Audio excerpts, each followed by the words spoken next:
Hey, welcome once again to my channel Nirav Hingoo. और आज के एपिसोड में मैं बात करूंगा कि हस्तरेखा के माध्यम से आप कैसे जान सकते हो कि आपके हाथों में वो योग है कि नहीं जिससे आप अच्छे लेखक या लेखिका बन सकते हो।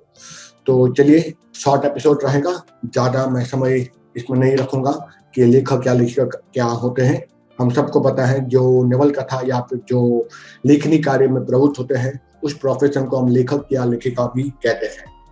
तो चलिए, पहला योग, यहाँ मैंने आर्टिस्ट लिख किया, नीचे वो एक स्पेलिंग मिस्टेक है स्लाइड में। तो लेखक जानने के लिए, लेखक होने के लिए ये 3-4 परिणाम आपके हाथ में होने चाहिए। पहला, the full length finger.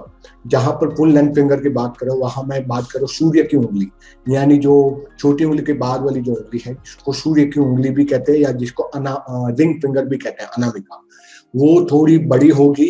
Index finger यानी जो अंगूठा के बाद वाला जो फिंगर है वो इंडेक्स फिंगर जिसको हम कहते हैं, वो कहीं ना कहीं आपके इसमें हल्का सा छोटा होगा, लेकिन सूर्य की उंगली इंडेक्स फिंगर से बड़ी होगी। ये पहला इसका एक पैरामीटर। दूसरा है the sun mount and moon mount should be develop. और साथ साथ में जहाँ तक मेरा ख्याल है कि जुपिटर माउंटेन भी आपका डेवलप होना चाहिए, यानी जुपिटर माउंटेन जो इंडेक्स फिंगर के नीचे का क्षेत्र है, मून माउंट यानी जो चंद्रमा मैंने स्लाइड में दिखाया वो, और सूर्य की भी जो पर्वत क्षेत्र है वो हल्का सा उपसा हुआ होना चाहिए, जिससे कि कहीं ना कहीं उसको ख्याति भी प्राप्त होती रहे। एंड तीसरी जो शर्त है, हस्तरेखा कहती है the absent of the knotting in a finger, यानी हाथ में गांठदार उंगलियां नहीं होनी चाहिए, गांठ किसी प्रकार के होने नहीं चाहिए, यानी थोड़ा एक गांठ जैसी एक, जैसे स्वेलिंग हो जाती है तो कैसे हाथ उभर जाता है, वैसे गांठों के बीच, जॉइंट के बीच में वहां उभराव नहीं होना चाहिए, एकदम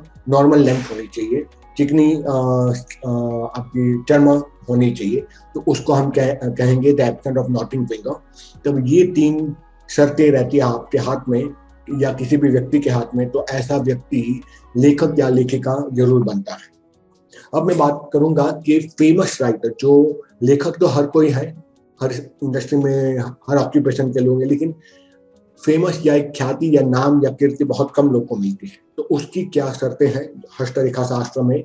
वो कहते हैं कि the long sun line without any flaw, यानी कि पूर्व की जो शर्तें वो तो रहेगी, यानी नॉटिंग फिंगर नहीं होनी चाहिए, सूर्य की उंगली बड़ी होगी इंडेक्स फिंगर से। तीसरा, चंद्रमा जुपिटर भी अच्छा डेवलप होगा। इसके साथ ही साथ चंद्रमा माउंटेन बहुत यहाँ पे अच्छा डेवलप होगा, और सूर्य का जो पर्वत है वो भी डेवलप होगा। तीसरी इंपॉर्टेंट शर्त, अगर नाम और ख्याति प्राप्त होगी उस व्यक्ति की, तो उसका जो सूर्य पर्वत पर एक सूर्य की रेखा, जिसको लाइन ऑफ फेट या सन लाइन भी कहते हैं, वो पूर्ण रूप से विकसित अवस्था में होगी। जब ये सारी शर्तें रहती है, यानी सन माउंटेन डेवलप, मून माउंटेन भी डेवलप, जुपिटर यानी बृहस्पति वो भी पूरी तरह से डेवलप रहता है, और सूर्य की उंगली थोड़ी लंबी रहेगी, और साथ साथ सूर्य क्षेत्र पर सूर्य की रेखा पूर्ण रूप से उपस्थित रहेगी, तो ऐसा व्यक्ति निश्चय ही, कोई दो राय नहीं, कि एक ख्याति प्राप्त लेखक या लेखिका बनता ही बनता है।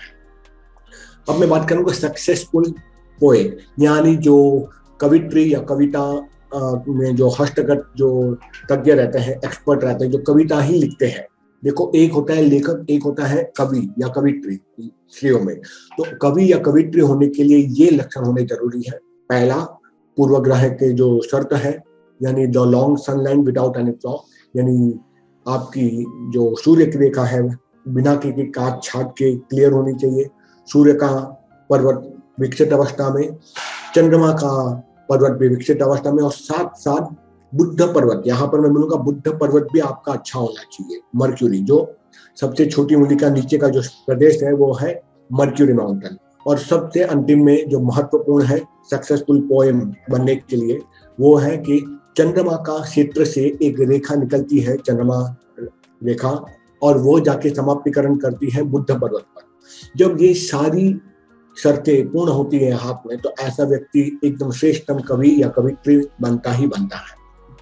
और अंतिम में बात करूंगा कि लेखनी क्षेत्र में, चाहे वो लेखक हो या कवि या कवित्र हो, या फिर जो भी क्षेत्र में है या दोनों का मिश्रण हो, तो ये सारी शर्तें जब हाथ में रहती है तो ऐसा व्यक्ति सक्सेसफुल तो होता ही होता है, पैसा प्राप्त होता है, लेकिन मान सम्मान में सबसे श्रेष्ठ रहता है, और राष्ट्रीय अंतर्राष्ट्रीय पद पर उसका मान सम्मान किया जाता है।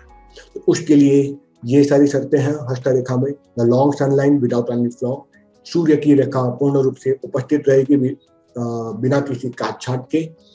सन माउंटेन यानी कि सूर्य पर्वत उपस्थित रहेगा विकसित अवस्था में। चंद्रमा पर्वत वो भी विकसित रहेगा और बुद्ध पर्वत भी विकसित रहेगा। लेकिन साथ साथ में यहाँ पर आप देखोगे कि बृहस्पति पर्वत भी पूर्ण रूप से विकसित होना चाहिए। और चंद्रमा, जैसे प्रीवियस स्लाइड में मैंने बताया था कि चंद्रमा पर्वत से एक रेखा जाती है और बुद्ध पर्वत पर उसकी समाप्तिकरण होती है। और सबसे इंपॉर्टेंट ये क्षेत्र में जब अंतरराष्ट्रीय ख्याति प्राप्त कवि या कवित्री या लेखक या लेखिका बनते हैं, ऐसे लोगों के हाथ में भाग्य रेखा जो शनि पर्वत पर जिसकी समाप्तिकरण होती है वह पूर्ण रूप से उपस्थित होती है बिना किसी काट छाट के। चाहे पतली हो चाहे मोटी हो, लेकिन बहुत ही क्लीन और नीट होनी चाहिए, उसमें काट छाट नहीं होनी चाहिए। और साथ साथ सूर्य पर्वत भी उपस्थित होना चाहिए। जब ये सारी शर्तें आपके हाथ में रहती हैं तो हस्तरेखा शास्त्र कहता है कि ऐसा व्यक्ति बहुत ही ज्यादा सफलता लेखक या लेखिका बनता है, कवि कवित्री बनता है और साथ साथ में राष्ट्रीय अंतरराष्ट्रीय ख्याति प्राप्त व्यक्ति भी बनता है। ऐसा व्यक्ति अपने लेखनी के माध्यम से, पुस्तक के माध्यम से, कवि के माध्यम कविता लिखने के माध्यम से अंतरराष्ट्रीय स्तर पर सम्मान प्राप्त करता है और इतिहास में उसका जो नाम है स्वर्ण अक्षरों में लिखा जाता है। यानी कहने का तात्पर्य उसकी मृत्यु के पश्चात भी ऐसे व्यक्ति का नाम जरूर रहता है। हमने देखा सुमित्रा नंदन पद, फिर ऐसे बहुत सारे हमारे प्रेमचंद जो है वो भी है। ऐसे बहुत सारे हमारे इसमें ख्याति प्राप्त व्यक्ति है जिनका नाम आज भी हम सब जानते हैं। स्कूल टाइम में तो हमें तो मिलता था, आज के बच्चों का नहीं पता कि कविता आती है कि नहीं आती, हिंदी कवि और लेखक के जो भी है। तो इसलिए मैंने कहा कि मुंशी प्रेमचंद, मैं भी उनका नाम वर्णन करना भूल रहा हूँ, उनको कौन नहीं जानता। तो ऐसे व्यक्ति मृत्यु के उपरांत भी अपने नाम और ख्याति से अमर रहते हैं। तो उनके हाथ में ये सारी रेखाएं का होना आवश्यक है। तो यहाँ मैं अपना छोटा सा एपिसोड समाप्त करता हूँ। मिलते हैं अगले एपिसोड में कुछ नए टॉपिक के साथ में। तब तक के लिए धन्यवाद, नमस्कार।